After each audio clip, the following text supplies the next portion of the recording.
Dengar kata-kata saya. Apabila ada seorang muslim yang bisa menunjukkan apa isi kitab Taurat ayat 1, kitab Injil ayat 1, kitab Zabur ayat 1 yang diturunkan Allah Subhanahu wa taala, saya akan murtad meninggalkan ajaran Kristen. Kalau bisa kamu sebutkan siapa namanya atau siapa nabinya, siapa orangnya, atau sudah ada orang muslim yang masuk ke surga, saya murtad dari Kristen. Titik.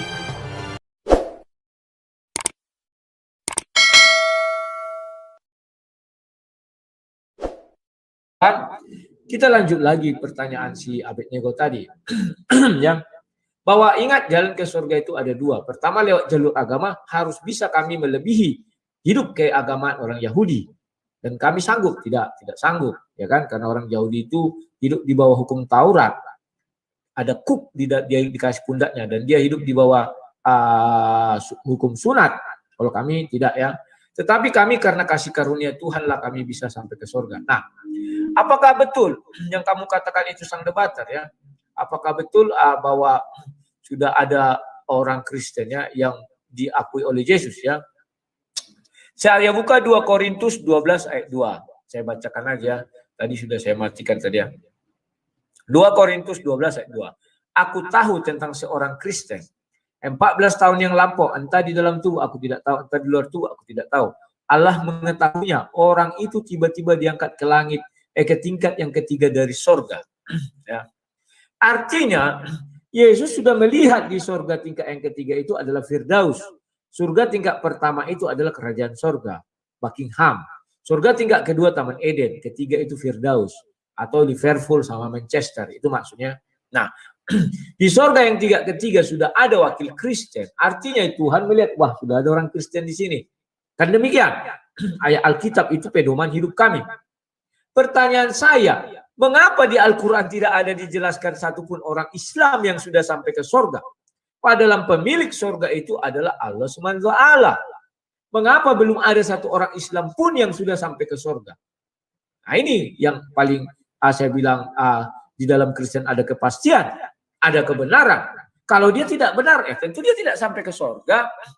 Tapi karena dia benar, maka dia sudah ke sorga, selevel dengan Henok dan Elia dan orang itu.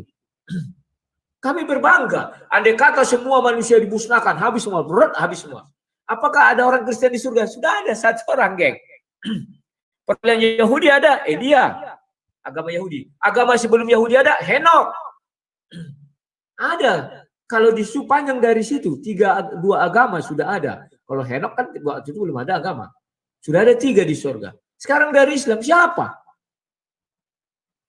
Sampai Mokoginta pun di surga katanya sekarang. Dia nggak bisa menyebutkan, pernah saya tanya kepada dia.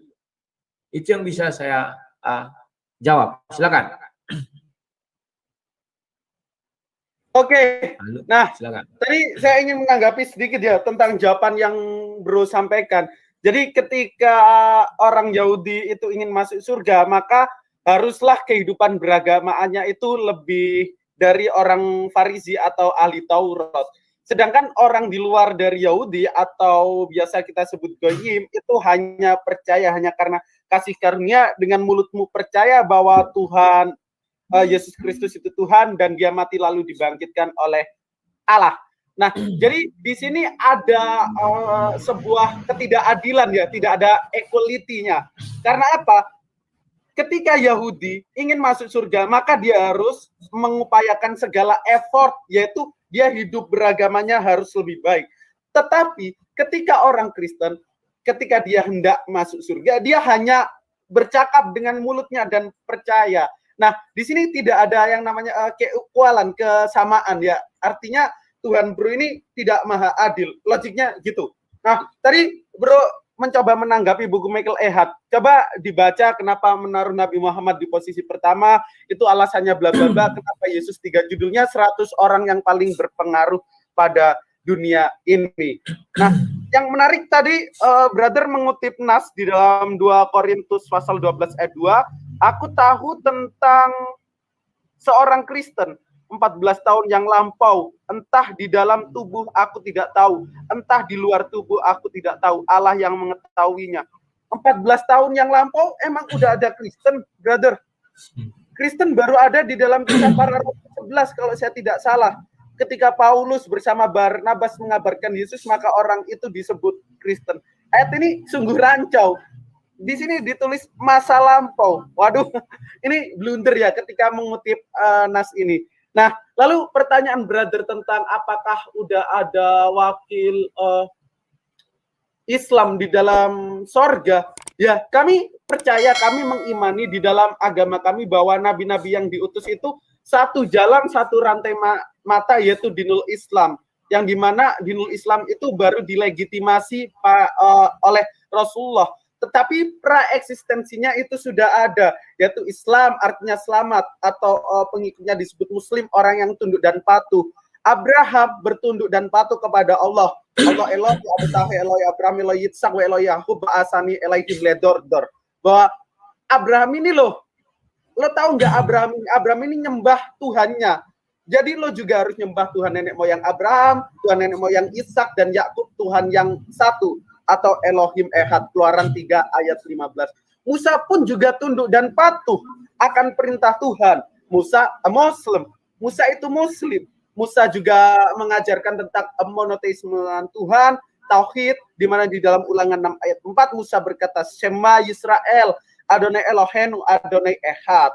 Kami menganggap Musa adalah seorang nabi besar di antara nabi-nabi besar lainnya, yang di mana dia membawa Bani Israel ke tanah perjanjian dan mengajarkan tauhid. Lalu diteruskan oleh Yosua maksud saya. Terus Elia, yang Elia di dalam perspektif iman Kristen itu adalah nabi Yahudi atau Kristen, dia diangkat ke langit. Yahudi itu baru sebelumnya baru menjadi agama setelah Bait Salomo kalau saya tidak salah. Tapi kepercayaan Yahudi. Lalu Yesus juga kami anggap Muslim dan patuh. Yohanes 5 ayat 30 mengatakan, aku tidak dapat berbuat apa-apa dari diriku sendiri, semua yang aku dengar, semua yang aku hakimi itu adil. Dia berserah diri, dia tunduk, dia patuh, dia Islam, dia Muslim. Nabi Muhammad juga pun, dia Islam, dia Muslim, dia tunduk, dan dia patuh. Ketika Yesus, menurut keimanan sahabat-sahabat kita Kristiani sudah diangkat ke surga, tapi itu bahasa aslinya adalah Auranon atau Samayim, yang berarti itu langit. Ya, dia adalah wakil kami, yang dimana dia membawa ketauhidan, tetapi pada abad 3 Masehi, seorang kaisar dari Konstantinopel, yaitu Kaisar Konstantin, yang menyuruh uskup Alexandria, yaitu Athanasius, yang mengkandidatkan dia menjadi Tuhan dan Juru Selamat, lalu monoteisme yang dibawa Yesus itu disingkirkan. Nah, berbicara tentang sebuah perspektif agama, agama itu memiliki sebuah aspek, sebuah komponen. Tidak lain dan tidak bukan, diantaranya adalah Alkitab. Di mana agama itu bisa dikatakan benar kalau tuntunan atau komitmennya itu benar. Tidak ada kontradiksi di dalamnya. Tetapi ironisnya, kalau kita cek, kitab sahabat-sahabat kita Kristiani itu banyak sekali, banyak sekali kontradiksi di dalamnya. Sebagai contoh, kalau kita cek di dalam Matius 28 ayat 9, jangan melebar. Ya, ini bahasanya luas nanti. Oke. Persempit aja, persempit. Oke, nah mungkin sebagai pembuktian kebenaran itu bisa kita lihat di dalam kitabnya. Kalau kitab itu benar, maka kitab itu tidak kontradiksi. Kalau kitab itu kontradiksi, berarti konsekuensinya adalah agama itu salah.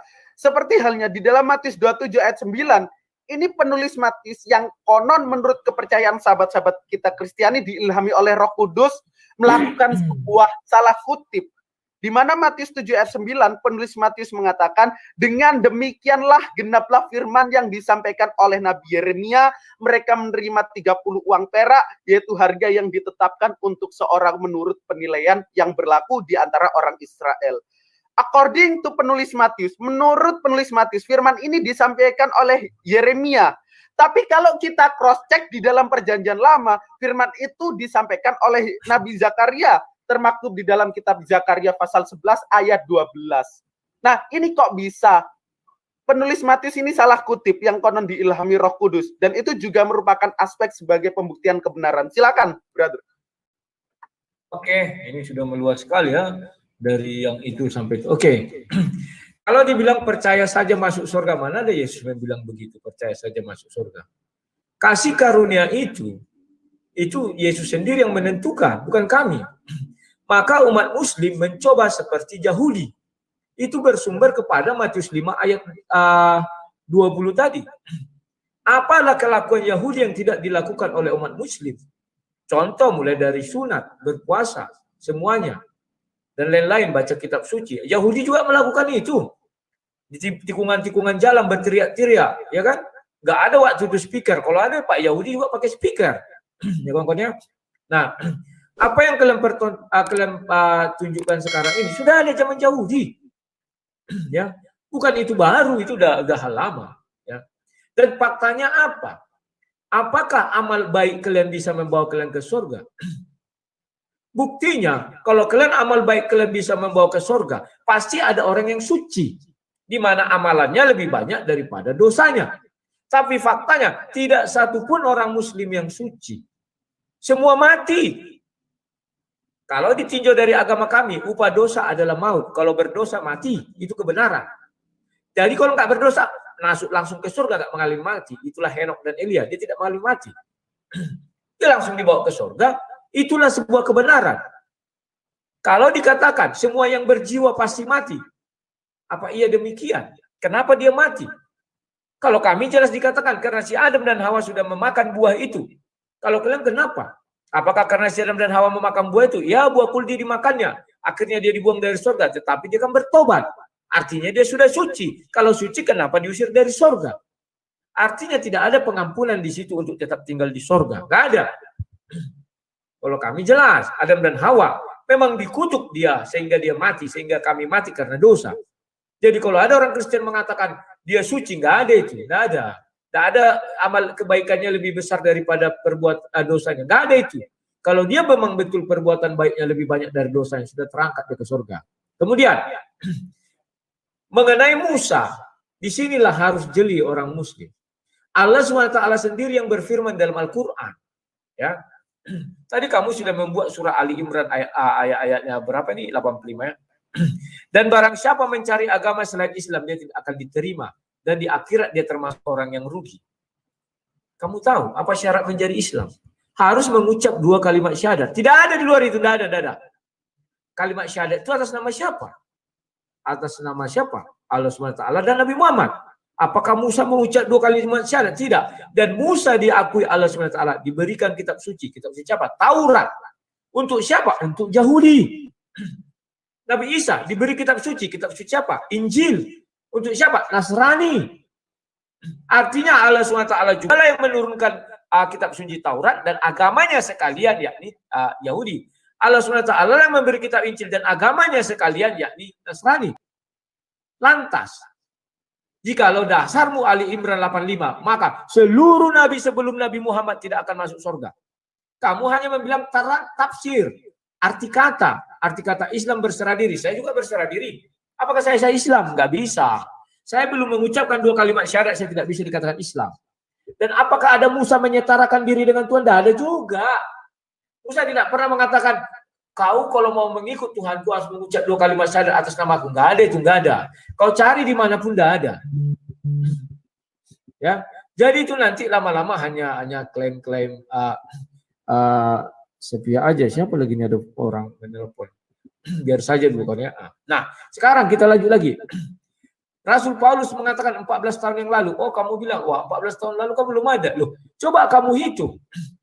Ketika ayat itu diucapkan, jaraknya dari situ ke misalnya kamu mengatakan di Korintus, di Antioquia, berapa jaraknya? Itu diucapkan Yesus bukan ketika Yesus di Antioquia, tetapi sudah bergulir berjalan waktu. Dan kalau Yesus mengatakan, bukan Yesus, Rasul Paulus, arti Kristus, arti Kristen itu apa? Pengikut Yesus. Kamu jangan melawan, karena kamu selalu mendalilkan berdasarkan arti kata. Mengapa Rasul Paulus tidak bisa mengartikan secara arti kata? Kristen artinya apa? Orang yang memilih untuk mengikut Yesus. Kan demikian. Jadi kamu tidak bisa mengatakan, oh begini, nggak bisa. Itu iman kami, tidak boleh ditaati. Maka saya pun tidak mengutaati imanmu. Ya, saya hanya melanjutkan saja apa yang dikatakan Al-Quran. Sekarang kamu bilang, siapa orang Islam yang sudah di surga? Enggak ada, kawan. Enggak ada. Hanya janji bahwa nanti sesuai Ali Imran 85, orang-orang Islam yang masuk surga itu masih janji. Fakta belum ada, bukti belum ada. Padahal begitu gampang Tuhan menuliskan itu di dalam Al-Quran. Tinggal berfirman, si Anu misalnya namanya Nabi ini adalah seorang Muslim atau Islam yang sudah masuk di surga. Tapi faktanya nggak ada. Segampang itu pun tak ada. Tinggal tulis. Ya. Baru yang terakhir itu mengenai kontradiksi. Jangan kamu bicara kontradiksi. Oke, kamu mengatakan Alkitab kontradiksi itu karena kamu tidak mencari dan menggali saja. Bagaimana kalau saya katakan Al-Quran tidak mengenal Taurat, tidak mengenal Zabur isinya, tidak mengenal Injil isinya, hanya mengenal kata Zabur, Taurat, dan Injil. Kamu mau melawan, silakan buktikan. Apa isi Taurat pertama? Apa isi Zabur pertama? Apa isi Injil pertama? Kalau kau bisa membuktikan, aku sujud menyembah Allah yang kau sembah. Dengarkan ini semua penonton. Di tempat saya 765 orang nonton. Di tempat kamu saya tidak tahu, di tempat lain saya tidak tahu. Kalau nanti selesai pasti ada ribuan. Dengar kata-kata saya. Apabila ada seorang Muslim yang bisa menunjukkan apa isi kitab Taurat ayat 1, kitab Injil ayat 1, kitab Zabur ayat 1 yang diturunkan Allah Subhanahu wa taala, saya akan murtad meninggalkan ajaran Kristen. Ini nggak main-main, saya serius, sungguh-sungguh. Serius.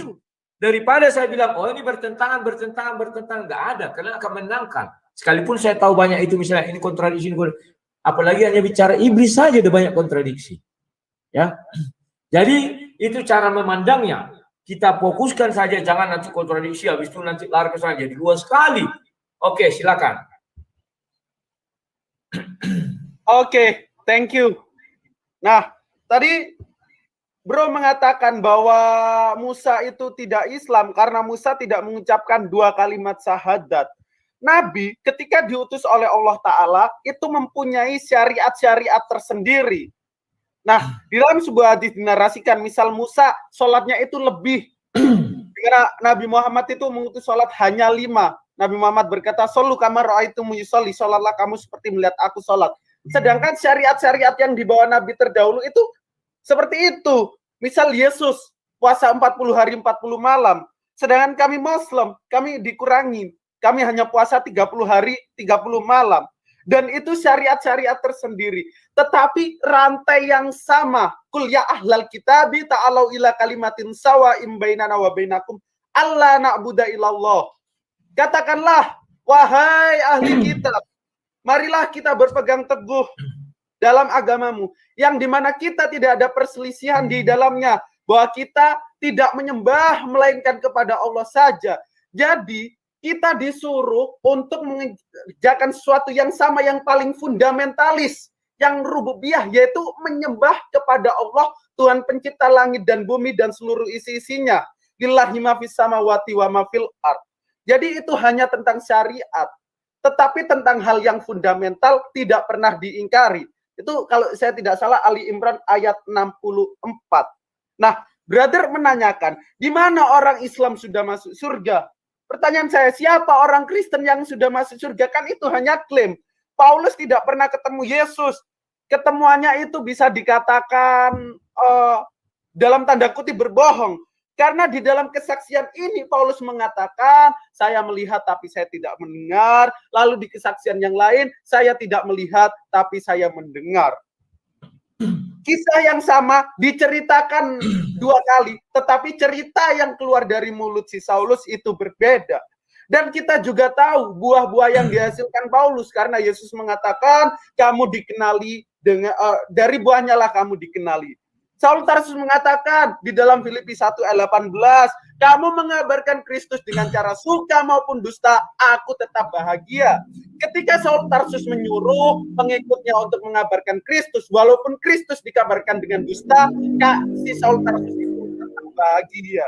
Buahnya seperti itu, buahnya jelek. Seorang yang mengerjakan kedustaan, maka orang itu tidak dapat dipercaya.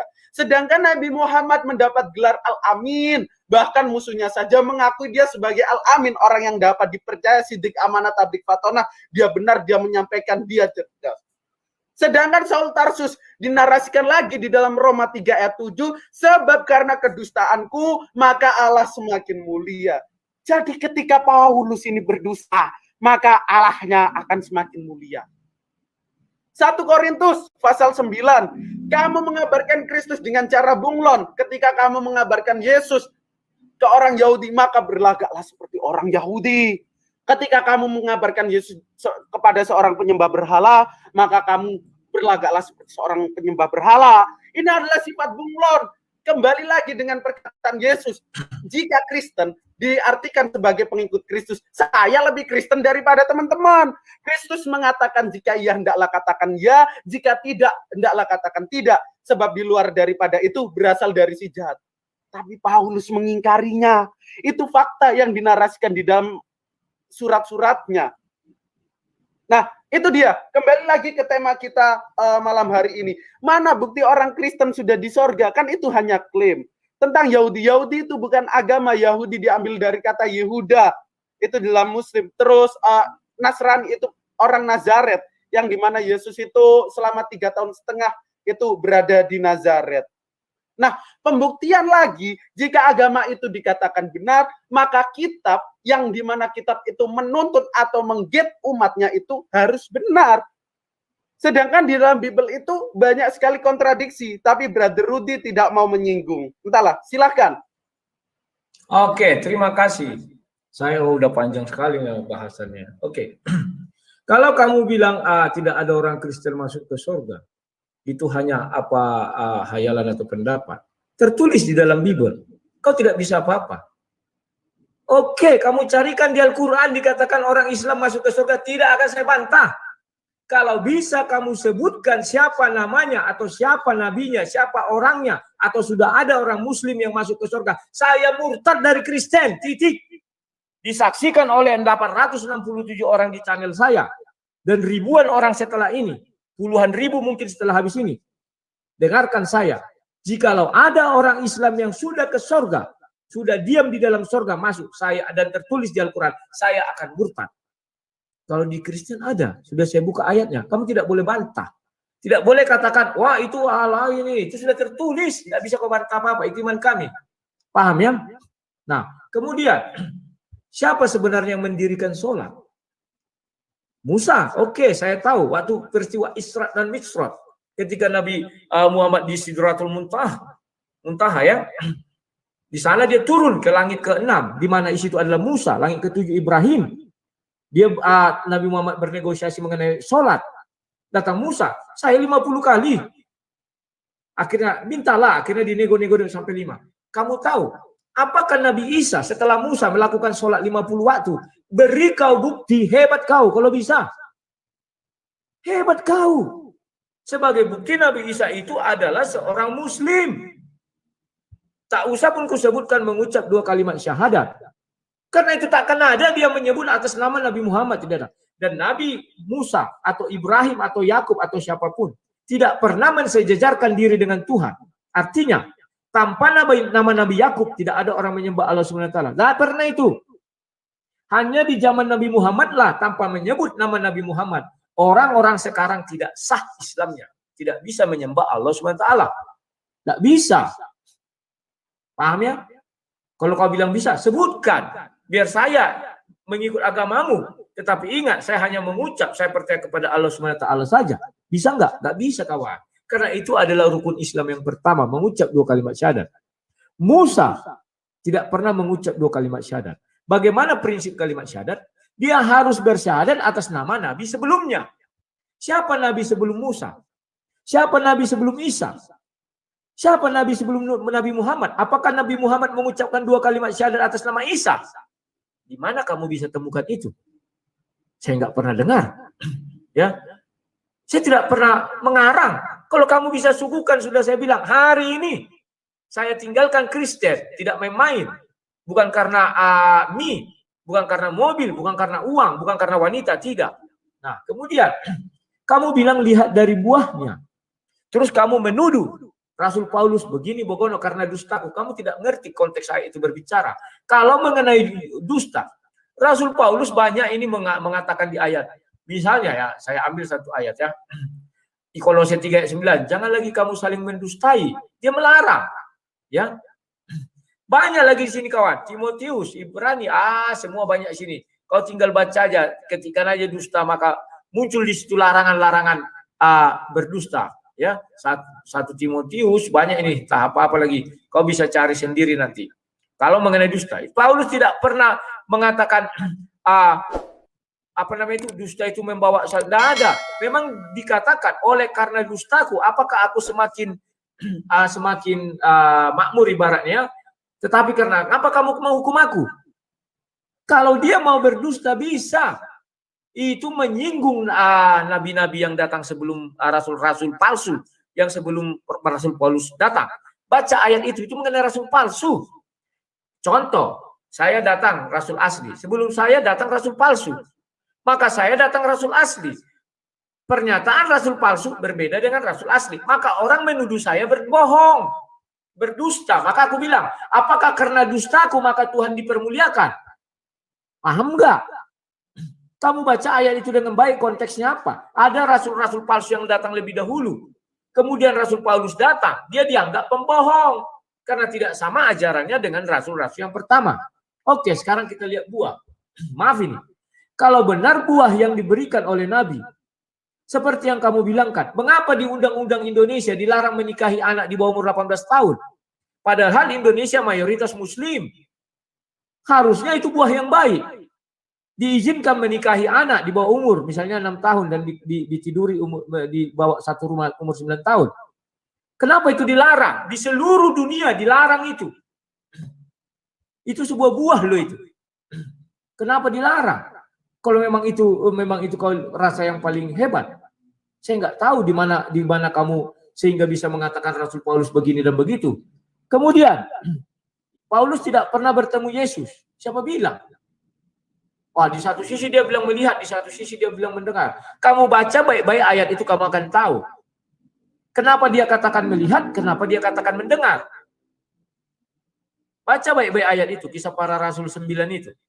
Kalau kamu tidak membaca dengan baik dan benar, kamu tidak paham. Tetapi kita memuji kebenaran. Wah, Pak Lu. Ini rumah bagi semua umat. Oke, kita lanjutkan lagi. Kamu tadi mengatakan bahwa Musa pun agama Islam. Itu tidak bisa kamu buktikan. Musa tidak pernah beragama Islam. Tidak pernah. Tuhan yang disembahnya juga berbeda dengan Tuhan yang disembah oleh umat Muslim. Berbeda. Maka sesuai surah Ali Imran tadi, Musa tidak akan ke sorga. Dan orang-orang sebelum Nabi Muhammad pun tidak akan ada yang satu pun ke sorga.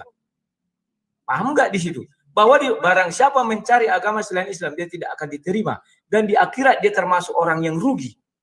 Maka dari sebelum Nabi Muhammad ke belakang sampai Adam, semua ke neraka. Karena mereka tidak mengenal Islam. Apakah Adam sholat 5 waktu? Tidak. Ciri-ciri Islam, sholat 5 waktu. Kitab sucinya Al-Quran. Menunaikan ibadah haji. Apakah Nabi Isa berhaji? Enggak pernah itu. Apakah Raja Daud berhaji? Enggak pernah itu. Padahal haji sudah ada sejak zaman Nabi Ibrahim. Enggak pernah itu.